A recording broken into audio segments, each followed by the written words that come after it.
While the region and legendaries in any given Pokemon game are important, it can't be understated just how important the villainous team is.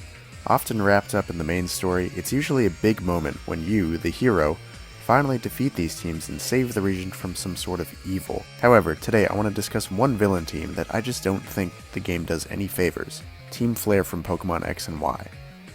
Sure, they have cool designs, great battle themes, and their leader, Lysandre, doesn't immediately seem like a poorly written character, but there's some issues that run pretty deep. To see just why Team Flare doesn't work as a villain team, we have to look at the other villain teams in the Pokemon franchise. For the sake of this video, they can roughly be divided into two different types. The first types of villains are the cartoonishly evil ones.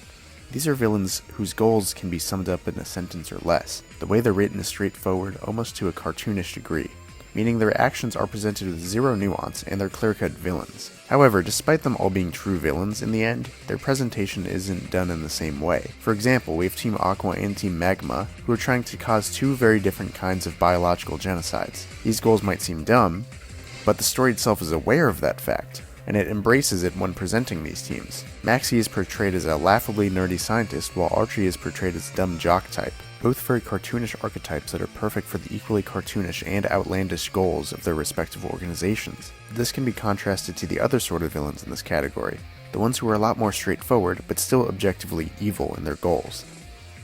A good example of this is Team Rocket, and their leader, Giovanni.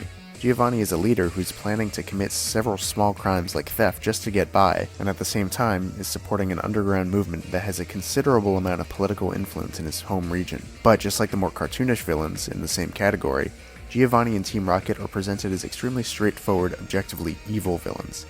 The story doesn't present any opportunities for the players to sympathize with either of these villains. Every action they take is given zero nuance, and the story never reflects on whether they have justified reason for doing what they're doing. To sum it all up, they're simply evil because they like being evil. So let's move on to the other type of villain. These types are written less like the rogues gallery of a 1960s superhero cartoon show, like the ones I mentioned before, and more like Shakespearean antagonists. What I mean by that is that villains in this type are written in a very different way, because their goals are actually given a lot more nuanced moral ambiguity. Two prominent examples of this are Team Galactic's Cyrus and Team Plasma's Getsis.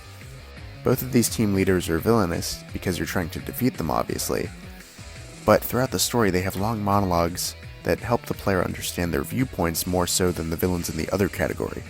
Although they seek world domination, they have strong moral principles that they stand by that allow us to sympathize with them a few times throughout the story.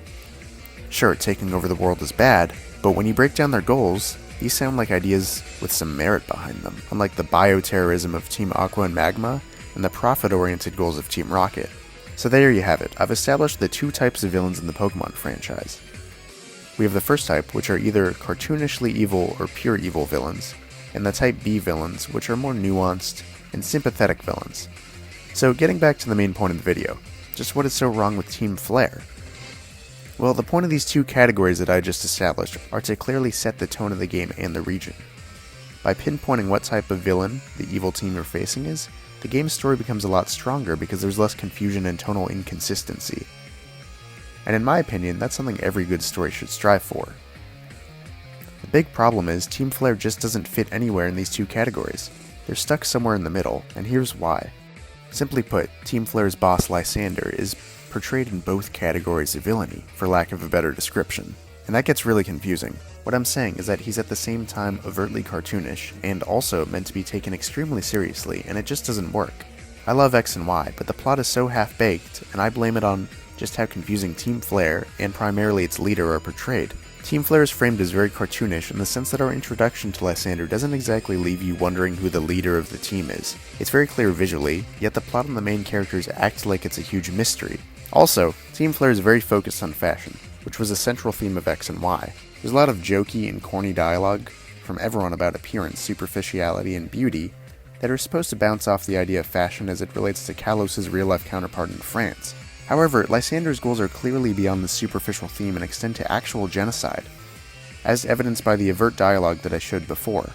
Sure, it's somewhat shown that Lysandre was trying to give beauty to an ungrateful world through his company Lysandre Labs, but the game never really clues you in on what they do to help society. So he isn't really a disillusioned and formerly philanthropic scientist the same way Lysandre was in Pokémon X and Y, because at least she was running the Aether Foundation, which had a huge role in the story.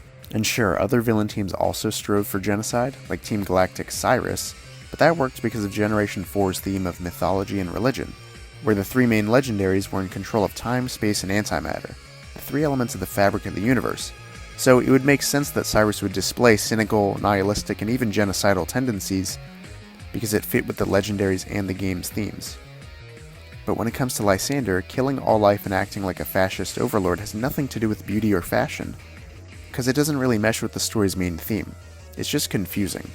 This is on top of his portrayal where we aren't sure to take him seriously or not.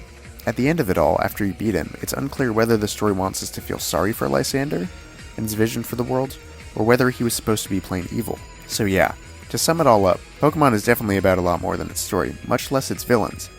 But it definitely helps that the villains are good. And in the case of X and Y, I think it's a shame that the villains we got fell a bit flat due to poor writing, and a sense that they were forced into the game rather than fitting into the game's theme organically, or even just fleshing out the Pokémon world in a meaningful way. So yeah, what's your favorite villain team? Let me know below, and stay tuned for a really big Pokémon related series of videos that I have planned next week. I'll see you then.